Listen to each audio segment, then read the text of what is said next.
Alhamdulillah, wassalatu wassalamu ala rasulillah, amma ba'd. Assalamu alaikum, everyone who has joined this MPAC UK event. Thank you for your time. And inshallah, just to start things off, let's answer the simple question: why are MPAC UK doing this event titled Together with French Muslims? Well, firstly, a sign of Iman. As Muslims, we know that a sign of Iman is that any Muslim is concerned by the plight of their ummah.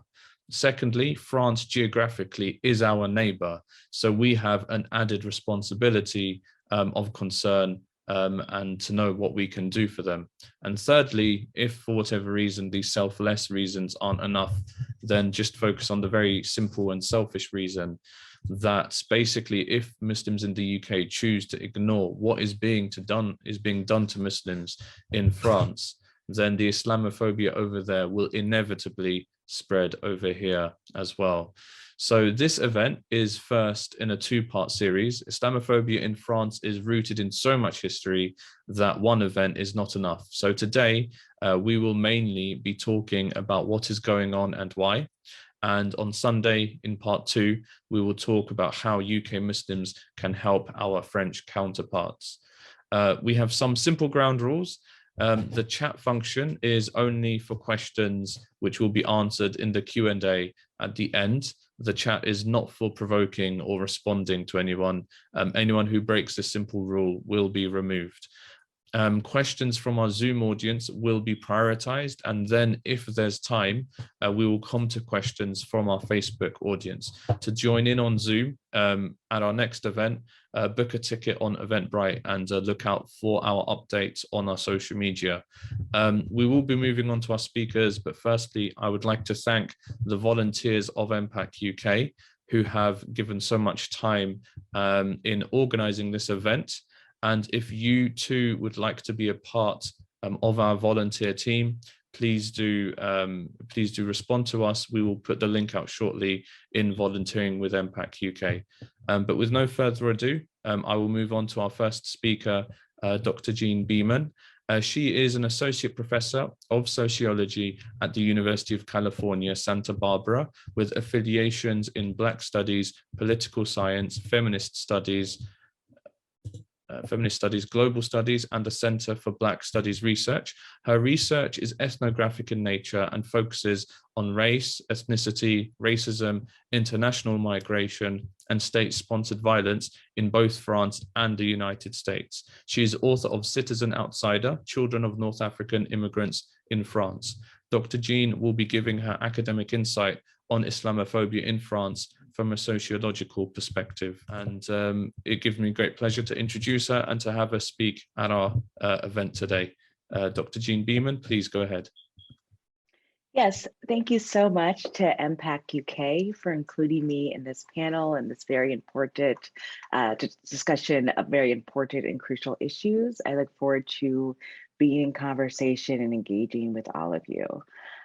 So first, just to say, I situate myself in this work as not just a US citizen, but also as a Black woman and as a sociologist, and as someone who's been conducting ethnographic research with French Muslims for over a decade. So I'm just gonna add some remarks from that vantage point.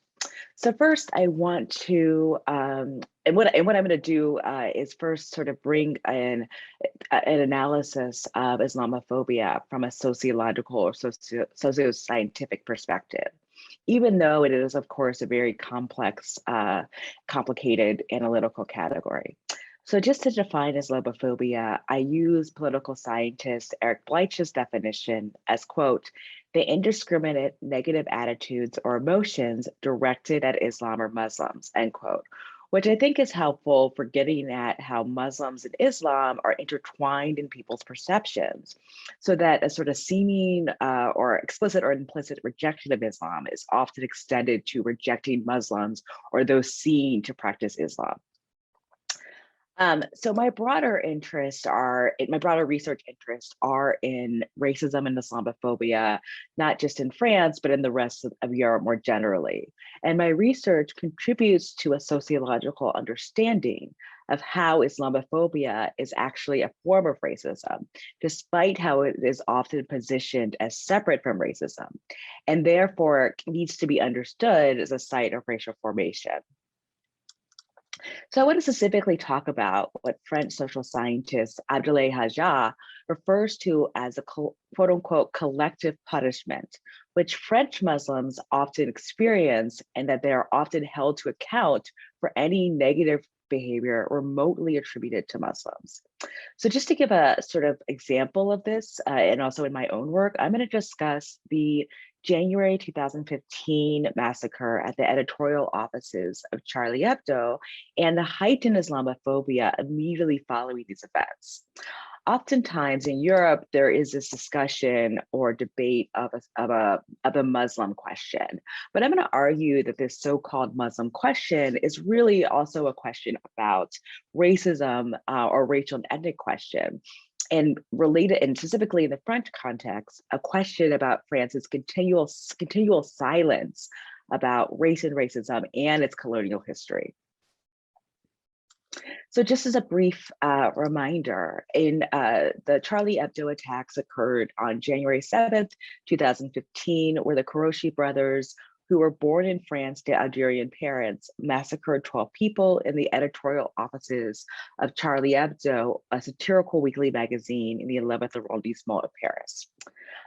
So 2 days later, when they were pursued, there was a hostage situation in a nearby supermarket where another Abdi Kubali, killed four people. So both the Kourouchi brothers and Kubali, who was born in a southeastern banlieue to Malayan immigrant parents, were seen to have ties to Islamic extremism. Okay.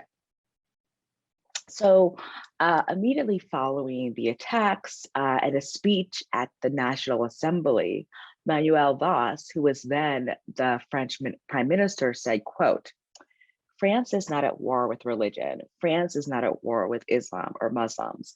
France will protect, as it always has done, all of its citizens, those who are believers and those who are not," end quote. Yet, of course, immediately following the attacks, according to one poll by the French Institute of Public Opinion, 44% of the French viewed the presence of the Muslim community as more of a threat to French identity than a possible cultural enrichment to French society. And both the French National Observatory Against Islamophobia and the Collectif Against Islamophobia in France, which has since been disbanded, has reported at least 128 Islamophobic attacks in France, including attacks on mosques and on women wearing the veil in the 3 weeks following the attacks.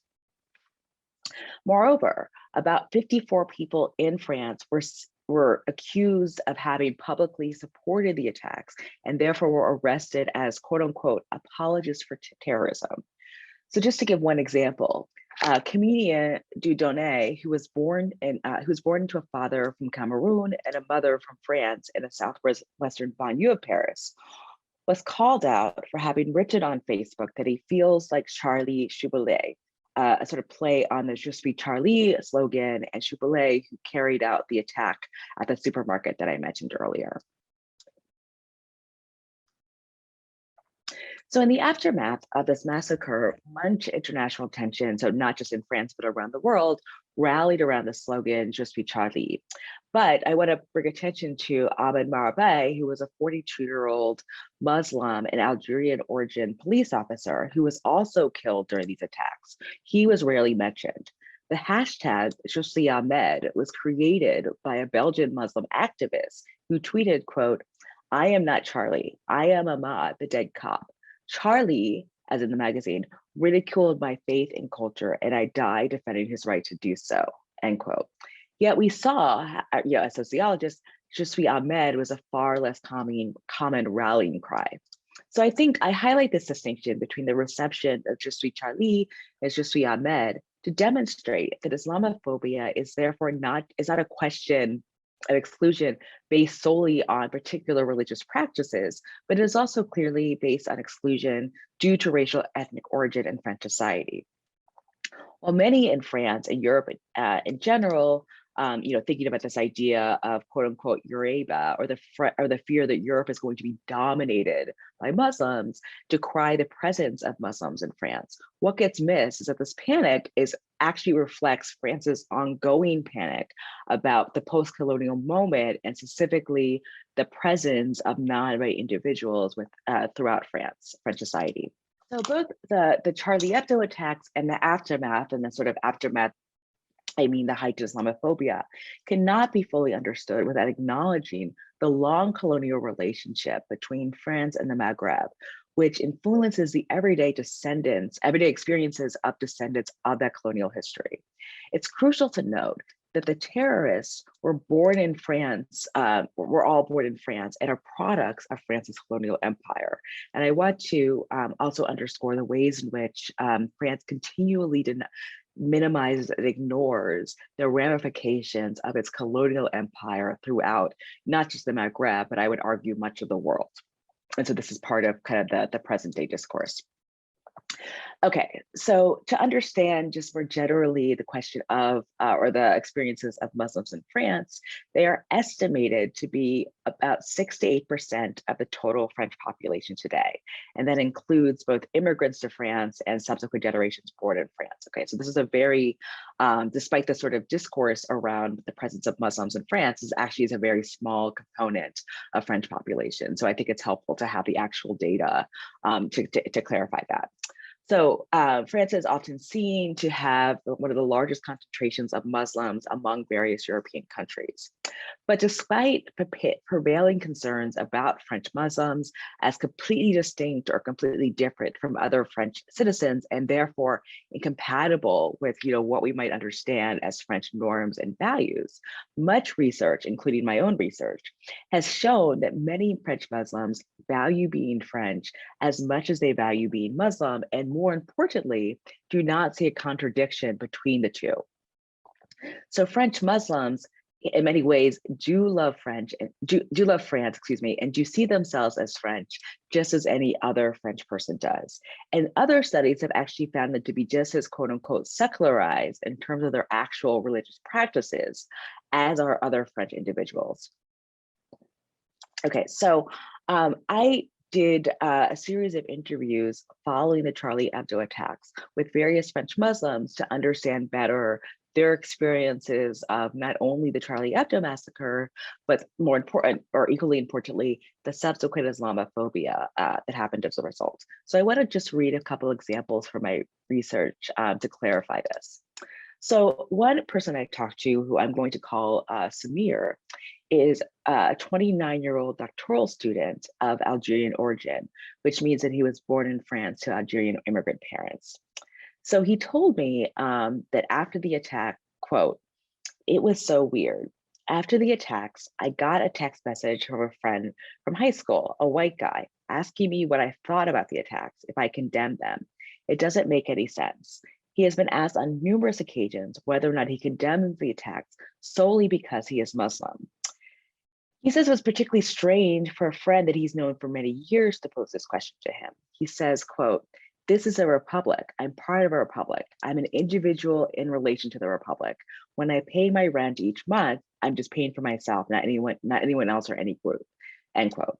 So this is an example of the collective punishment I mentioned earlier, and the everyday Islamophobia Muslim and Maghreban origin individuals more generally have to experience, because these terrorist attacks are associated with a conception of radical Islam. Samir and other French Muslims were often asked to account for and to denounce such attacks, and they are flattened, subsumed into the same community.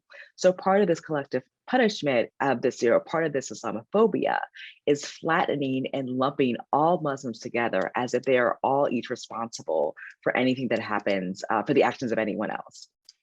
This flattening is particularly interesting in the French context, as it seems to run contrary to what France purports to have under its French Republican model, in which the idea of being French is supposed to be based on one's identity or relationship to the state, not part of any group or activity.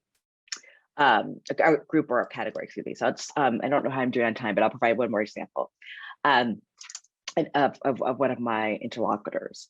So who I'll call Mohammed, is a 32-year-old with dual Algerian and French citizenship who lives in a banlieue south of Paris and works as a radio journalist.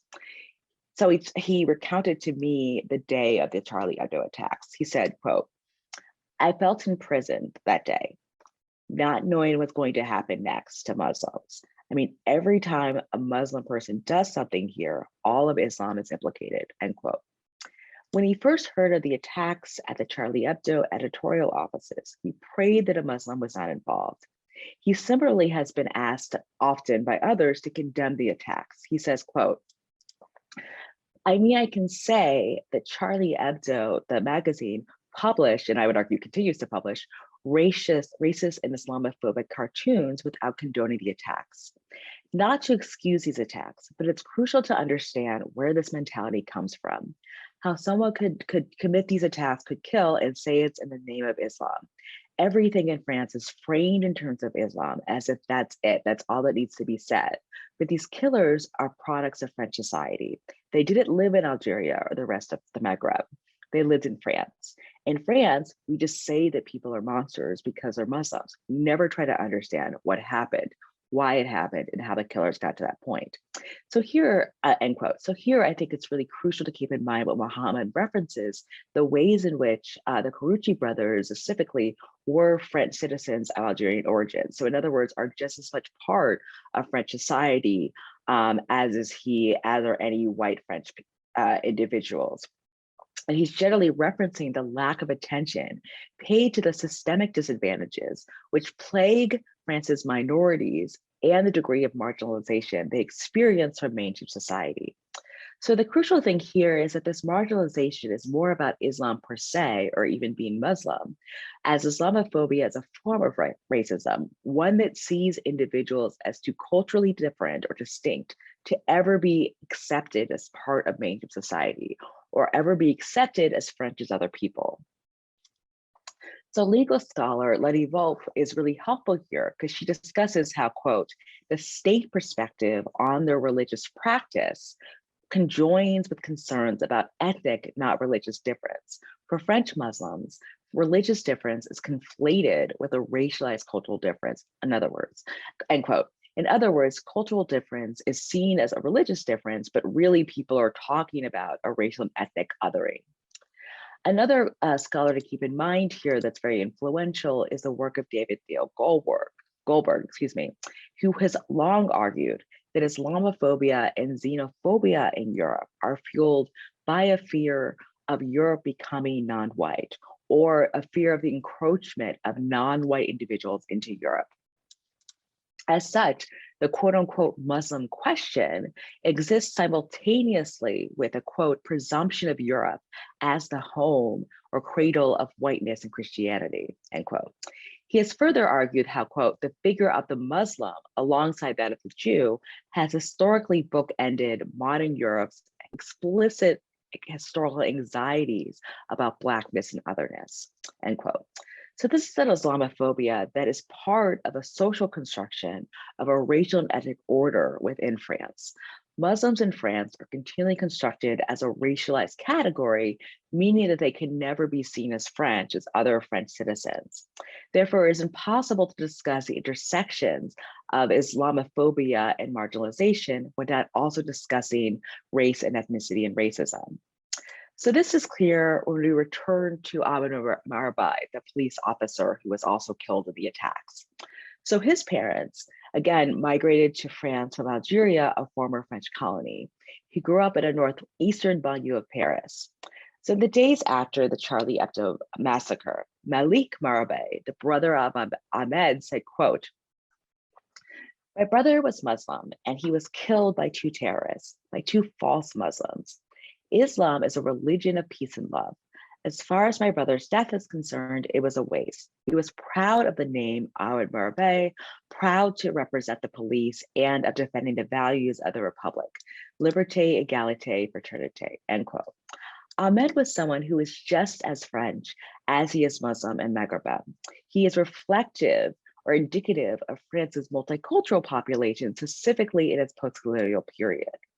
Yet the distinction between the residents of Je suis Charlie on the one hand versus Je suis Ahmed on the other has implications for understanding belonging and not belonging in France, and who Charlie as a sort of emblem of French society can be. Because Charlie can only be French or white, Maghreb origin individuals and Muslims can only be Ahmed, what we consider, and which means they can only be ignored and minimized. So when we understand the relationship between Islamophobia and racism, it is therefore not hard to understand why this is. Thank you. Thank you so much, Dr. Jean, for giving the context that we need, that Islamophobia plays, and the wider context that Islamophobia fits into to French society. And we're starting to hear hints, really. We're going to move on now to our next speaker. Idris Hamidi is the founder and head of BarakaCity, a humanitarian aid charity that was based in France and helped millions around the world. Despite all that, the French state has targeted him and shut down his charity. He is with us today to talk about how France treats its Muslim citizens and also his own personal experiences. So Brother Idris, gives me great pleasure to invite you to our event. And please go ahead, brother. Bismillah wa salatu wa salam ala Rasulillah. You hear me? Loud and clear, yes, brother. Oh, okay, perfect. Bismillah wa salatu wa salam ala Rasulillah wa ala alihi wa sahbihi wa sallam tasliman mazidan amma ba'd. Assalamu alaikum wa rahmatullahi wa barakatuh. First of all, I would like to thank everyone, the volunteers and the brother who organized this event. I will be sorry, my English is not perfect, but I will do my best to explain what's happened and what's happened. That's what's happening and what will happen with BarakaCity organization and for the Muslim community in France.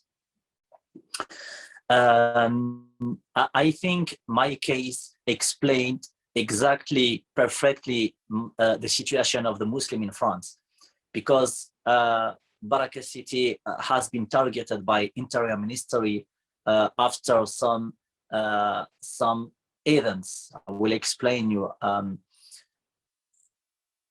It's September, BarakaCity organized with some organizations in France meeting to discuss about the problem, the issue of the new laws against the Muslims. So we debated at night. Every Friday we had meeting with the brothers and sisters from different organizations in the BarakaCity organization, and we felt at this moment that Interior Ministry was didn't like this meeting, because the pressure was every Friday was very, very more intense. So in September 2020 approximately, I got some information. It's not private information. It's information about one journalist of Charlie Hebdo. And I do exactly what the media mainstream did on the case of Tariq Ramadan, for example, just for example. And I exposed the reality, the backstage of one journalist who claimed that she hates the Islam. She hates, she said that Islam is Islamism, and big words like this. So I asked to this journalist if her husband is the head of the Islamic finance in Dubai, and it's very strange to see that someone who hates the Islam can live in Dubai without problem, and to hear every five times in one day the adhan, the call of the Muslims for the pray. 2 weeks later, French Interior Ministry sent me special forces at my home. A morning, I heard a big noise. I thought that it was another thing, but I didn't imagine at this moment that it could be the special forces. So directly when I saw them, I said, okay, if you want my hand, I give you my hand, I give you everything. Just I would like to know why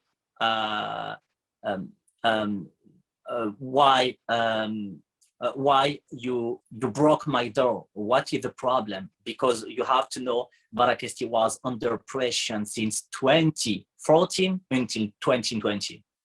So we knew the persecution, we knew the raid from the police, and we never had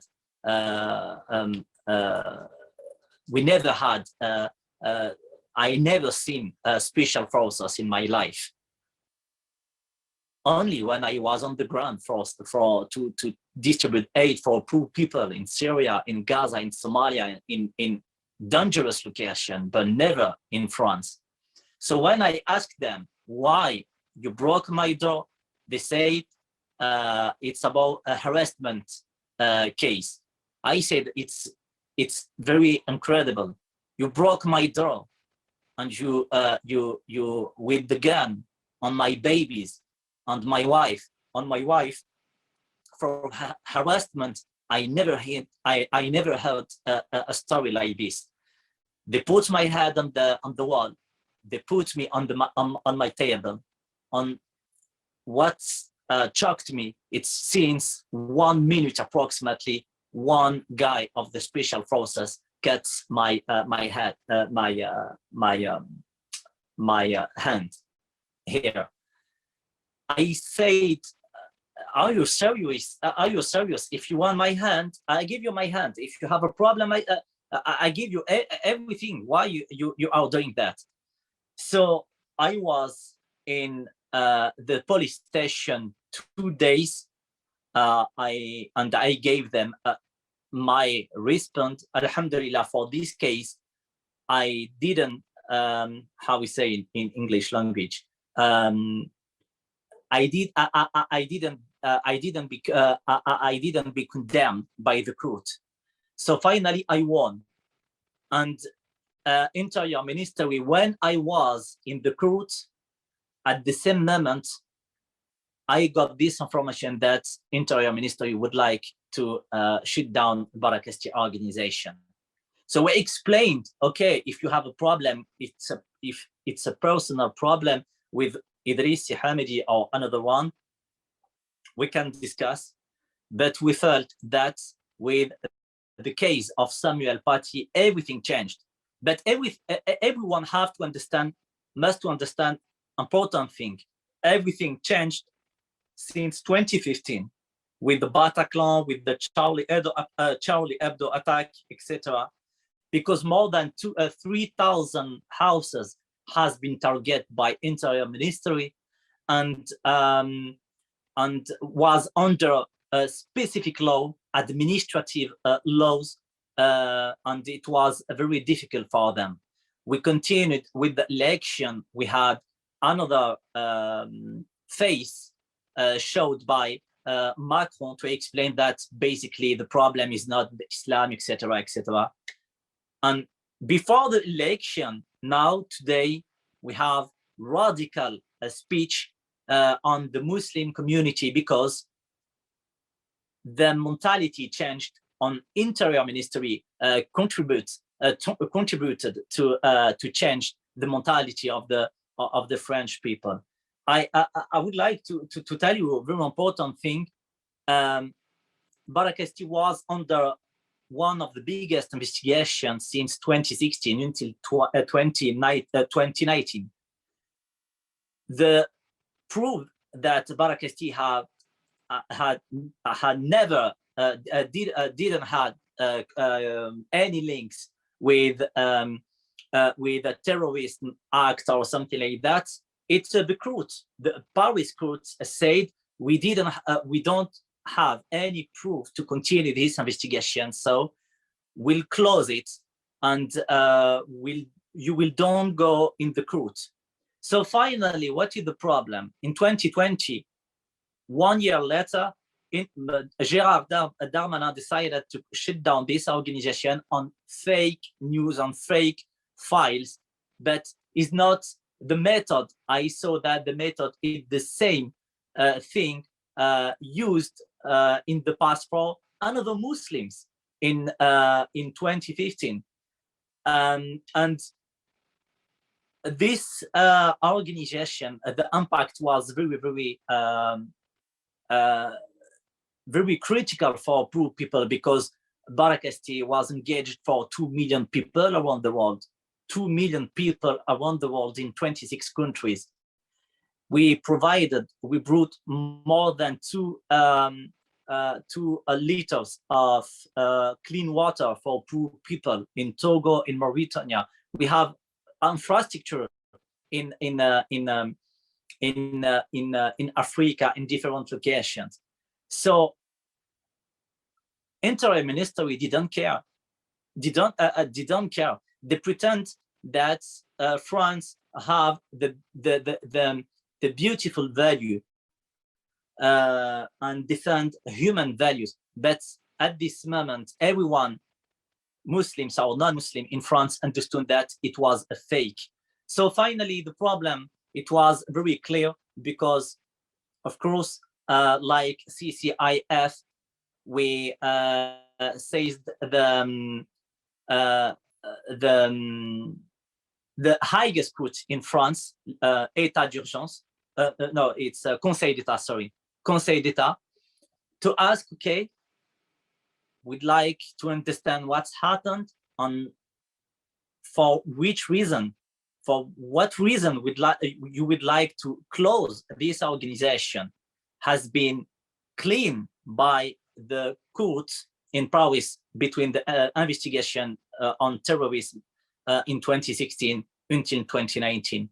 So finally, they said amazing thing, that BarakaCity organization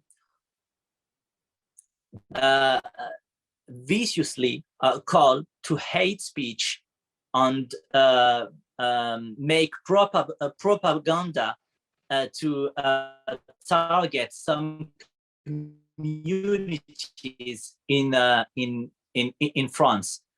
For example, they took some comments of, you are guilty of that. It's your responsibility. And we say it's very strange, because we wrote something in 2017, and we can see that these comments has been wrote in few weeks. It's very strange. BarakaCity organization has never been condemned by hate speech, terrorism, or every reason that they took to close this organization. So the situation is very complicated, and just to imagine how the situation for Muslims is very complicated. Every week, they put me in police station. They sent me a letter to say, you have to go for sometime it was for amazing thing. It was for cameras in the BarakaCity office, and just would like to know if you have the right to film about the CCTV, and would like to show to check that with some police officials, etc. And every week it was for amazing thing. So finally, after my trial, because when I won the trial with against a Charlie Hebdo journalist, I left my coffee on the table, and I did exactly like the Syrian people. I left France to go in UK and to find better life, secure life for my family, for my children, because they were targeted by Interior Ministry. Because 2-3 weeks before, they sent me another letter to make me question every week. It was the strategy of Interior Ministry. They said, we got some special information against your children, so you will be under a control in 3 months approximately. So just to imagine, when we respected the law, BarakaCity respected the laws. I respected the laws. I told you, I never been condemned by any charge that they used to close a BarakaCity organization. But the pressure, it was so intense that I left the coffee on my table. I took my car and I go in the border. I prayed Allah subhanahu wa ta'ala to open the Bahr, to open the borders, and to enter in UK. Since exactly I entered in France, in UK, 22 December 2020 for a new life. Until now, my mother, she's sick, and I have my the father of my wife also have a problem, medical issue. I cannot go back in France because I know that I will have the same pressure that another brothers. Another brother said me, they don't have the permission. They don't. It's not allowed for them to go out France. We call that EIST. Basically, it's forbidden to go go out on France. So it's just only to imagine the pressure. And also very important, I forgot to tell you that this morning I checked my email, and the police on Twitter sent me a message to say French police asked to Twitter to delete one post that I wrote. It was about the technique used by Interior Ministry. I exposed that it was very simple. I said that the woman who wrote the file on BarakaCity to shut down this organization, to shut down CCIE and the mosque, etc., claimed that Khalid ibn Walid, radiallahu anhu, it's a big company of Muhammad sallallahu alayhi wasallam, he is the Saifullah. It's the weapon of Allah subhanahu wa ta'ala. So I say, just imagine if this woman said that she took the Islamic books and she comment as she wants, just imagine what could be the report on the Muslim community, on the mosque, on the imam. After BarakaCity, the imam has been targeted also, because they said Allah subhanahu wa ta'ala says in the Quran, or Muhammad sallallahu alayhi wa sallam said, only just for that.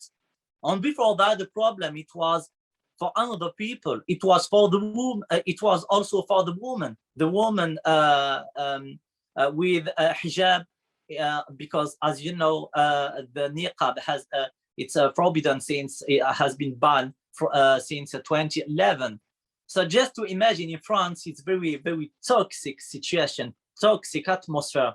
It's very difficult to live in this country. And we think, it's not my word, that some people, some political people claim the risk of the war, a civil war, is very, very, very, very high.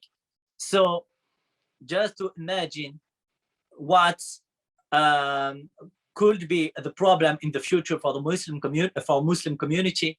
And also, don't forget that when a president claimed that Islam is in crisis and took a cartoon of a prophet of the Islam, Muhammad sallallahu alaihi wasallam, and exposed that on the building, and explained on Al Jazeera and another biggest media mainstream in the world, that it's the meaning of the free speech. It's only just to imagine how everything could change the mentality.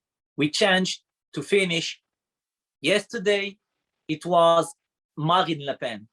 Before yesterday, then it was a génération identitaire, and today it's génération Zemmour. Generation Zemmour, he's a new guy. He wants to be, maybe he could be elected. And this guy say, if I'm president, I will ban every Muhammad, every name finished by Muhammad. So barakallah fikum, and thank you very much for everyone. And don't forget this organization, CCIF, and another publishing house, and another brothers and sisters, your brothers and sisters in France. Barakallah fikum. Assalamu alaikum wa rahmatullahi wa barakatuh. Alaikum assalam wa rahmatullahi wa barakatuh. Jazakallah khairan, Brother Idris, for putting a voice to what individual Muslims are facing, and also the fact that a humanitarian charity like BarakaCity, when it comes to, you know, villainizing Muslims, vilifying Muslims, not even a humanitarian charity is safe if it furthers an Islamophobic agenda that some of these politicians seem to be so bent on. I'm going to move on now to Sister Chafika. Chafika Attilai graduated from Brussels University in multilingual and international relations. She has expertise in Islamophobia and racial justice, working for the rights of the Muslims in France. She worked for the CCIF with a responsibility for international relations and European advocacy before CCIF was dissolved by the French government. She now works for the CCIE, which is the Collective for Countering Islamophobia in Europe, which is a continuation of CCIF, and she is responsible for European advocacy and international relations. So Chafika will explain how France's laws target Muslims and how French Muslim behavior has been impacted as a result. Sister Chafika, please go ahead. Assalamu alaikum wa rahmatullahi wa barakatuh, my dear brothers and sisters.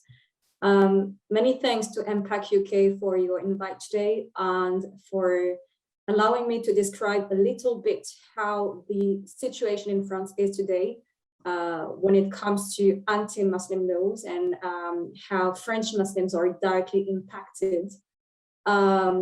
It is of utmost importance to develop an international network of support coming from our brothers and sisters abroad. But in order to do so, there is a legitimate need to understand what is going on inside. And it is true that there is no better way to understand it than having an explanation directly coming from local people, like Brother Idris just did, basically. So that's why I'm very glad to share this panel with Idris, since both of our organizations have been directly impacted by those measures. And also I am very glad to have heard the sociological analysis by Dean. Thank you for that. In terms of anti-Muslim laws, I am pretty sure that you all have heard about the anti-separatism law that was enacted into law last August. But it wasn't the first anti-Muslim law, to be honest. France has a long history of anti-Muslim laws and measures, like the 2004 law that aimed at prohibiting mainly the hijab at school, the 2011 law that prohibits the wearing of the niqab in public sphere, also the 2017 anti-terrorist law that aims at securitizing and eavesdropping mainly Muslims as part of the institutionalized state of emergency since Charlie Hebdo attacks. And you can't even imagine how bad was this state of emergency on Muslims back in 2015. And also France records many attempts to prohibit the wearing of the burkini, to prohibit Muslim veiled mothers from accompanying their own children in school outings, and so on and so forth. And not to cite the society of surveillance that Macron and his government has set up since 2018, where he publicly asked citizens to contribute to the effort of denunciation of radical Muslims in order to combat terrorism.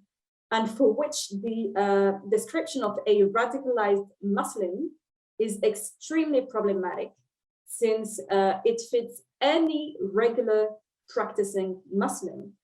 And so this is in this context that many brothers and sisters, including children, have been the direct target of those measures. When it comes to the law against separatism, to give you an idea of how the content of the bill perpetrates the ongoing criminalization of Muslims and Muslim NGO in France, you have to understand that the bill, I mean, in France, you have to know that the principle of religious neutrality is normally imposed to civil servants. So it is imposed to police agents, teachers, civil servants as a whole. But now with the bill against separatism, this principle of neutrality is extended to delegating companies, which means that now even if you're working in a but you're hired by if you're working in a private company but you're hired by a public company, then you're not allowed anymore to wear your hijab. Another point of the bill is that it will enable the strength and control of religious association and religious establishments, not to say Muslim associations and Muslim establishments, and it will enlarge the reasons to dissolve them. So basically, you will not be able as an association to receive public funding if you accuse the state of being racist.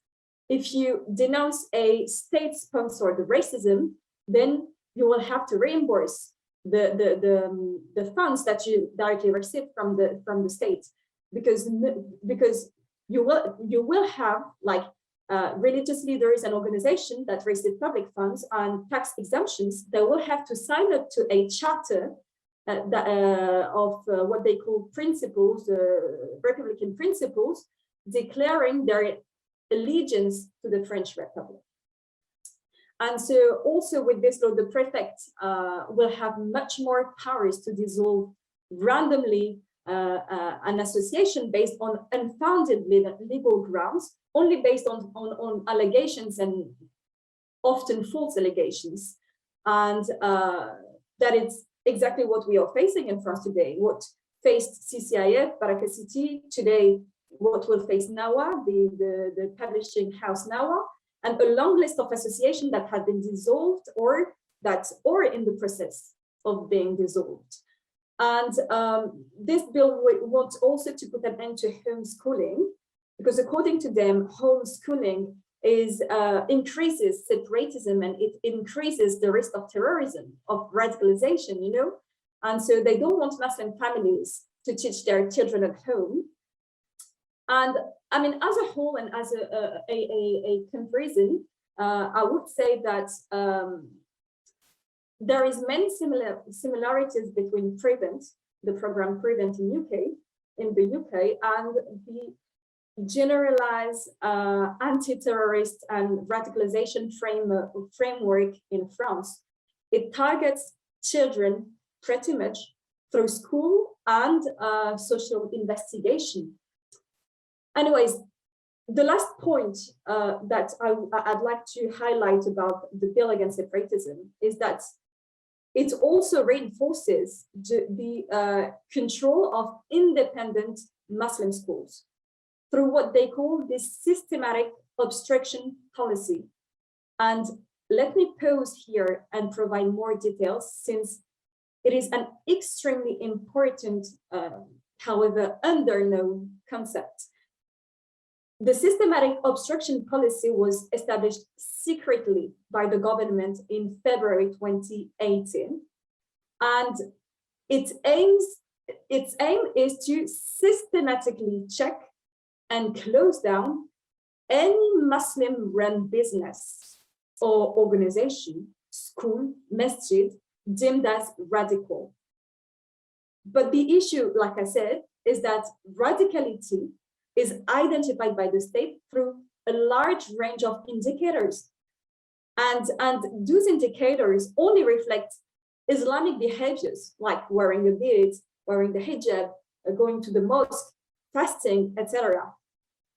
And so in November 2019, the policy is made public and the first results are published and the first collateral victims are exposed. CCIE, Idriss, BarakaCity, many mosques, imams, Muslim schools, Muslim scholars, Muslim-run restaurants and shops, and so on and so forth. And in June 2021, the French Prime Minister issued a public circular requesting the intensification of the systematic obstruction policy. And he made clear that the anti-separatism bill will strengthen and facilitate the implementation of the systematic obstruction policy. To give you some data, some figure of the results of the implementation of this policy. In June 2021, around 615 closures of Muslim establishments in France, including mosques, schools, businesses, associations. 23,200 state-led controls applied within the Muslim community. Don't even know if you imagine this whole amount of searches, and 44 million euros seized within the Muslim community. So we are talking here about a measure that systematically targets Muslims with the final end of eliminating any Muslimness from France. This is Islam that is being targeted through its followers. And we are talking about more than 100 regional cells all over France, set up only to monitor Islam and Muslims every day. And to give you a quick example of how it works. So they go to a Muslim school, for example, and they will check every sanitary or safety measures.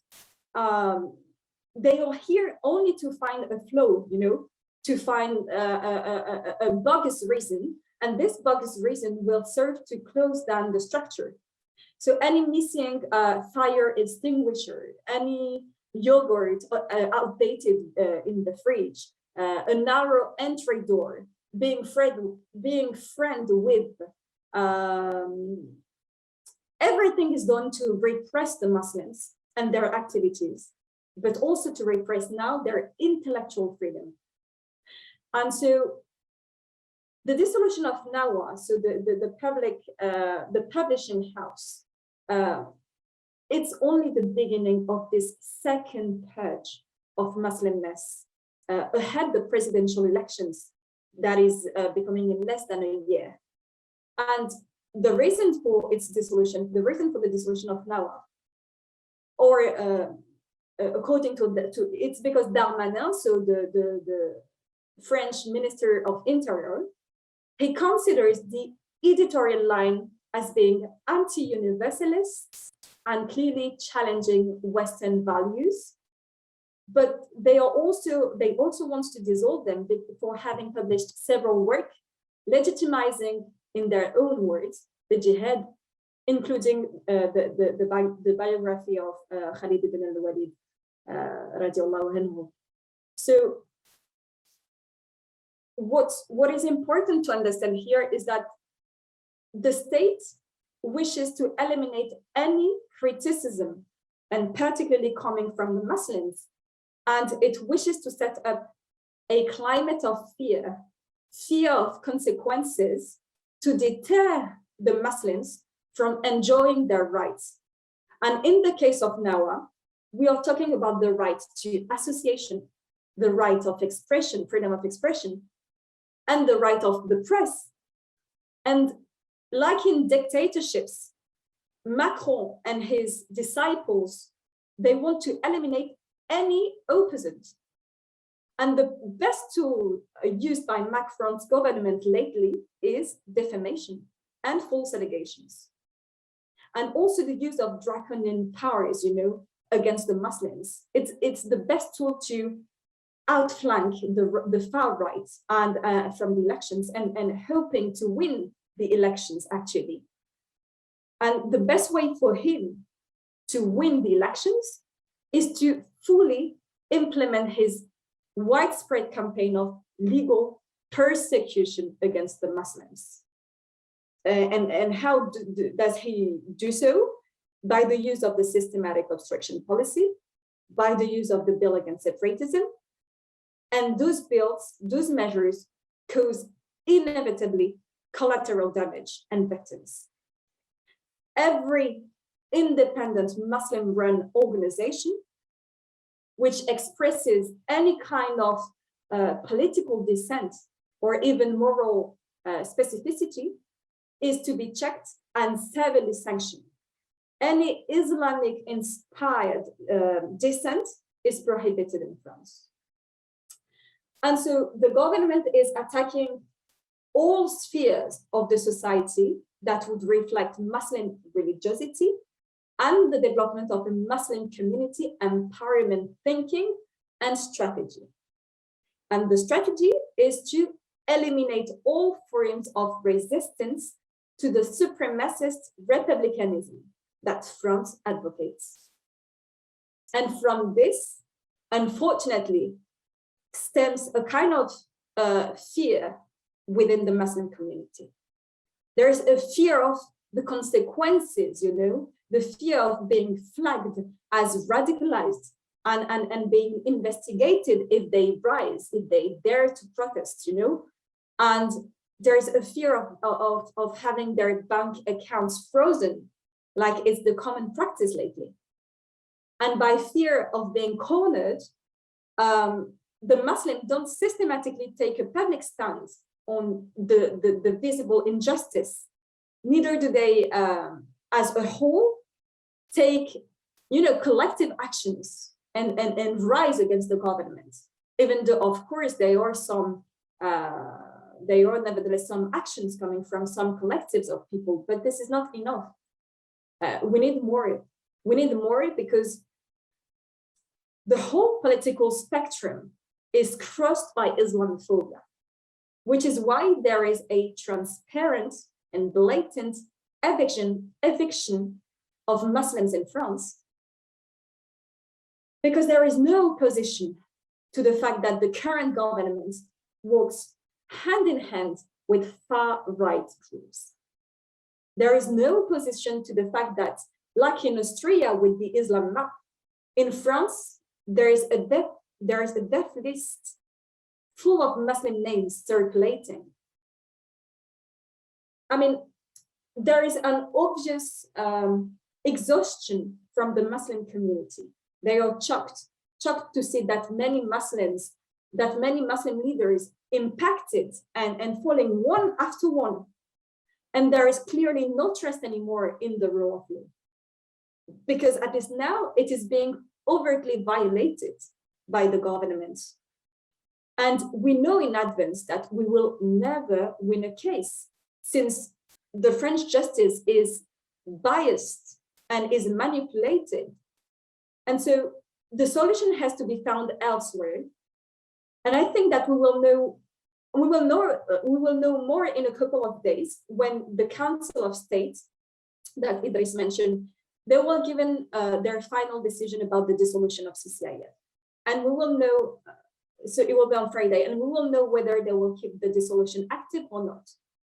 And to conclude with this, so 2 weeks ago, the CCIE had its hearing before the Council of State, hearing that lasted no more than 10 minutes, and where the rapporteur of the Council of State swept away all the accusation of apology for terrorism and incitement to armed violence that the Minister of Interior used back in time to dissolve us. And the only main grievance that it retained is the definition of Islamophobia of CCIE, including institutional Islamophobia. as well as the fact that according to them, we see Islamophobia everywhere. We see Islamophobia in every incident regarding Muslims, and that this behavior for them is an incitement to hatred and is beyond our freedom of speech. So it's completely far-fetched and ridiculous, you will agree. However, we will see on Friday that, I mean, I am sure, we are sure that they will decide to keep the dissolution, and there will be no way to change it. And the same goes for BarakaCity and for Nawa. Thank you. Jazakallah khairan, Sister Chafika, for putting the kind of putting the why into the equation. You know, why does France institutionally, systematically implement Islamophobia into its political and social norms? And I think one point you made there kind of sums up clearly. Macron is clearly trying to outflank the far right, and in doing so, he's normalizing their perspectives. I want to move on to our last speaker. So our last speaker is actually a teenage daughter of one of our volunteers. We want to give her a platform because it is the youth who pay the price of the adults' political decisions, and her words are a testimonial of what the next generation are currently going through. The thing is, she's shy, so what she's done is she sent an audio recording in to be played. So, you know, I ask that we just listen closely. It's short and sharp and very to the point. I arrived from France last year in October. My life was different then, but I only realized how much different it was when I started school after lockdown this year. Going into an English school felt like entering another world to me. First shock to me was when I saw a girl wearing a headscarf walking to school. She seemed happy, laughing with her friends. I stopped. I stared at her for a few seconds. It felt so strange. I remembered my friend Shema back in France, who would have to remove her hijab before entering school to put it on back after. Shema could laugh outside of school, but in school was never comfortable, spending her breaks and lunch times in the girls' toilets, trying her best not to be seen, sitting at the back of the classroom, never participating. Shema has chosen to wear the hijab. No one forced her. In France, we do not wear school uniforms. We abide by the freedom to wear what we want. However, this freedom has limits. Girls are not allowed to wear headscarf in France. We are not allowed to express our religion or who we are. We can only express our fashion taste and social background somehow. In France, you can see how rich you are or how poor, but you mustn't show your religion even if you have one. In England, although everybody wears the uniform at school, we can see everybody's differences. Everybody is comfortable with their religion, culture, and ethnicity. These differences are even talked about during assemblies, which we do not have in France. Assemblies is where we are taught how to respect each other, how to live together despite our differences. Every time they speak about embracing differences and respecting other religions, I still feel like it's an illegal speech. I still struggle in hearing this type of talk, although I know it is only just. During lunchtime, I couldn't believe it. There was a halal option to choose from, and another strange feeling I had. How considerate of the school. I couldn't believe they would offer an option for Muslims. Never in France halal food will enter the canteen. As a Muslim, you would become vegetarian, even if you're not. As a Muslim, in my new school, I felt so welcomed and valued. I was part of the school. I didn't have to pretend to be someone else. They were just fine with who I am. I understood how in France being a Muslim wasn't easy. To be honest, I would ask my mom not to collect me from school because I was a bit embarrassed of her as she was wearing the hijab. I was told that Muslim women with hijab were manipulated, ignorant, and submissive from a background civilization. I didn't want my friends to know my mother was a practicing Muslim. Coming in the UK made me realize how independent and free my mother is. Even the way I see my own mother has changed, though I always knew her. While living in France, I was ashamed of who I am and where I came from. In England, not only I have found the freedom, but also got a boost in self-esteem. I feel so confident now. I am no more less than others. I am equal to others with equal rights. If I want to wear the hijab, I am free to do so. If I also don't want to wear the hijab, I am free to do so. But I only know it will be my choice and no one else. I am only 14, but I can tell today what I was made to feel in France is wrong. I wish upon no child in this world this feeling of not being acknowledged as who you are and forced to be someone else. To be made to feel so little and ashamed because of who you are, where you came from, should be a crime made legal. No one should have the right to do this to a child. No state has the right to do so. This is wrong, and any adult not able to see it has forgotten what it is to be like a child. So, I mean, for our UK audience, firstly, was the audio clear? Okay, yeah. So, I mean, for our UK audience specifically, what I hope that this testimonial really helped us understand is that we have, we have something here that is so valuable to Muslims just across the channel. And firstly, we need to protect what we've got. But secondly, we need to do what we can so then our fellow Muslims on the other side of the channel, geographically so close to us, they should not feel ashamed to be Muslim. They should not be ashamed of their parents for being Muslim. They should not be scared about looking Muslim in front of their peers. And that is something that we need to give them, inshallah, that confidence to be Muslim. We're going to move on to the Q&A. The event has gone for over an hour, so we don't have too much time. But before we start the Q&A, I'm just going to show a feedback poll. Let's see, it should be live now. So please do help us improve future events by filling out this feedback poll if you're in the Zoom audience. And if you found this event beneficial, again, I ask you to consider volunteering with MPACUK, join the organization and help us do more events like these. So let's get into the Q&A. Let me just spotlight our speakers. Let's see. Sister Chafika.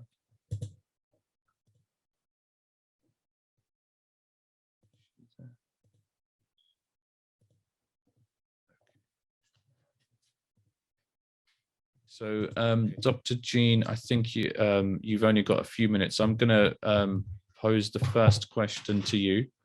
So this is for Dr. Jean, but obviously, Idris and Chafika, if you want to add anything afterwards, please do feel free. So for Dr. Jean, what does she predict for Muslims in France? I.e., will things just get worse? What are your thoughts?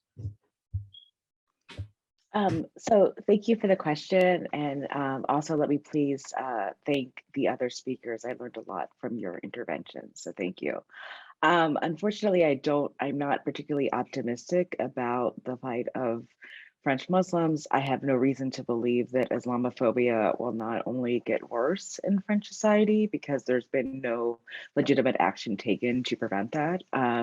So yes, unfortunately, I don't see, I think especially, perhaps with the upcoming election, something might change, but I'm not feeling particularly optimistic. Yeah, I mean, she said it all. I think that it's gonna 100% get worse, and also particularly ahead of the election, presidential elections is going to be. I mean, the Muslims are already the scapegoat, but they are going to be more and more the scapegoat of the society, and there will be the main arguments in every mouth and every speeches online and on TV channels. So the next question.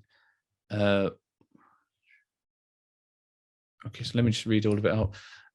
Why are Western governments so indifferent to the blatant violation of women's rights in France? If Afghan women's rights can draw widespread attention from European governments, why have European governments remained silent?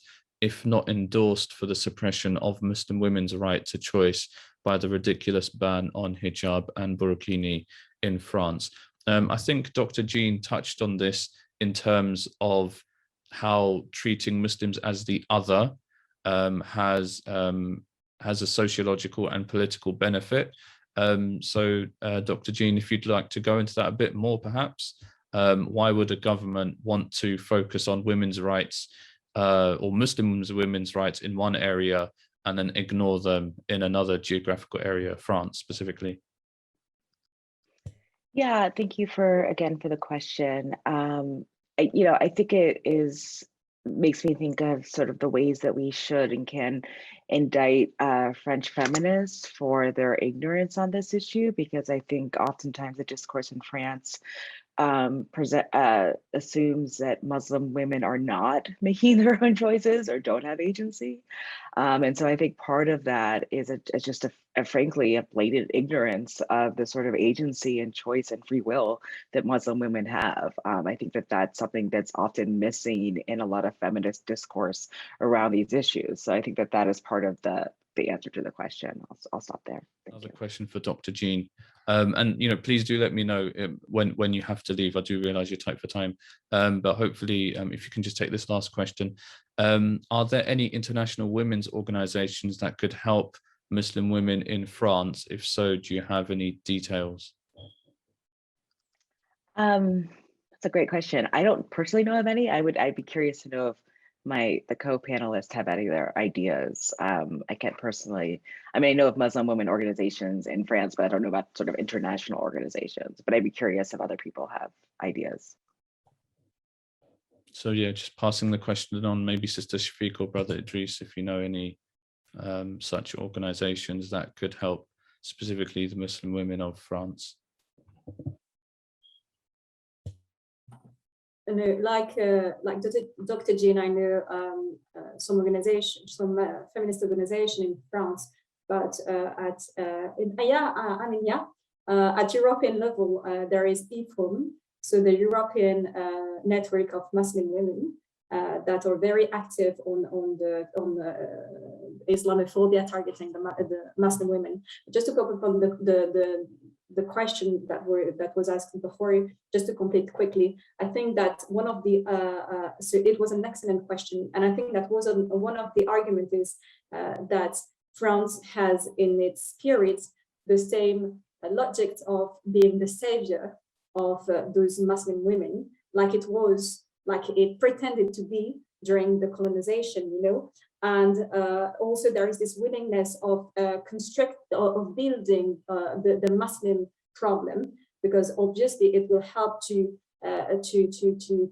fill in all and to cover all the other social problems, and there is this endless argument of the submission of Muslim women by the veil, by the hijab, that the evil Muslim men, the pressure that the evil Muslim male have on Muslim women by forcing them to wear the hijab. And unfortunately, like you said, Dr. Jim, this is a rhetoric that is widely spread by the feminist circles, the feminist movement in France. And it is very sad and upsetting to hear those kind of people holding the very exact speeches that their own oppressors, their own bullies, meaning the white the white upper class male or the white male in general. Thank you for that. I think we've got time for one more question.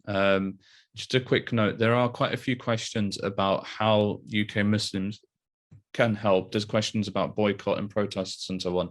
I'm going to save those questions for our discussion on Sunday, where the whole event will be about answering that question, understanding the political mechanics and systems in France and so on. So I've got one more question here, which I think is quite interesting and could be insightful. Is the French government just trying to radicalize part of its population? I'd be interested in just a few thoughts from our panelists. So I'm going to go around. Brother Idris, do you think the French government is just actively trying to radicalize part of its population? Clearly, yes. Yes, absolutely. I think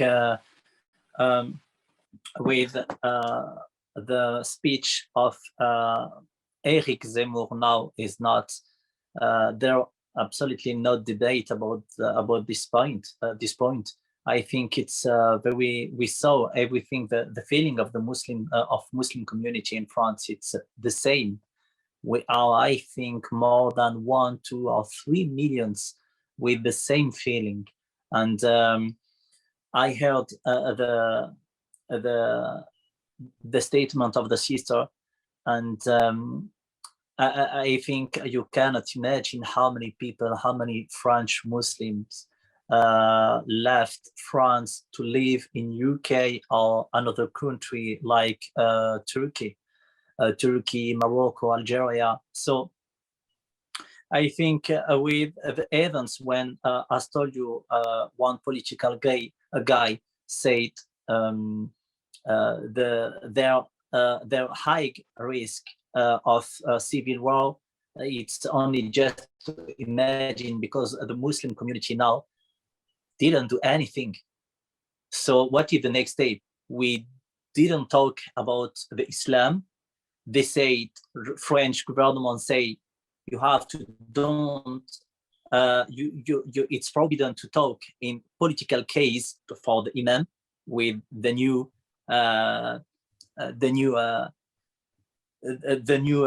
conditions of the imam. So brother, it's I think maybe you cannot imagine our situation now, and it's what is the worst? The worst, it's absolutely normal, you know, it's normal. Before, you can have debate, you can say no, it's that's not normal, we have our rights, etc., etc. But today it's finished. They say go home. If you are not happy in our country, you can go in Algeria, in Morocco, etc.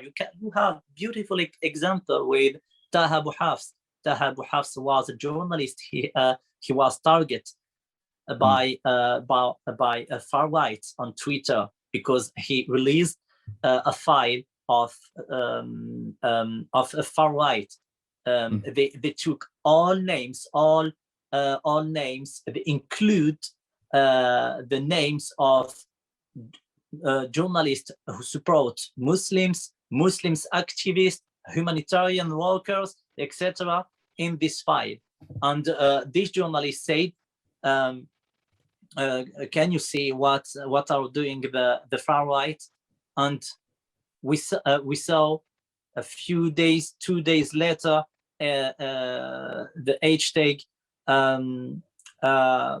I forgot what it was, but it was basically it was go home. You know, it's amazing. So you cannot protest, you cannot say anything. It's normal. It's not. It's real when I told you that it's exactly the same case of the black people in 1960 of America. It's exactly the same. The sister cannot be in the beach. The sister cannot go in the school. The sister cannot go even in the restaurant. It will be forbidden for them. So why some people even in the restaurants and in the beach or the schools, why people decided to ban the Muslim woman? It's because they heard the news, the media mainstream on what the political guys are talking about Islam every day. So yes, I think I think it's I cannot, with all my respect, I cannot say it's the same case of China, but it's the same idea, because the idea is to control the Islam, to create a new Islam, and to impose a new vision, new viewing of the Islam of Muslim community. If they don't accept, they will be punished by administrative stuff and tools. Thank you for that, Brother Idris. And Dr. Jean or Sister Chafika, do you have anything to add? Is the French government just trying to deliberately radicalize its part of its population? Yeah, I don't have anything to add. I would just completely agree with everything that Idris just said. I think that was well put. Okay. So I'm going to end the live stream there. So obviously, thank you to our Facebook audience and our audience on Zoom.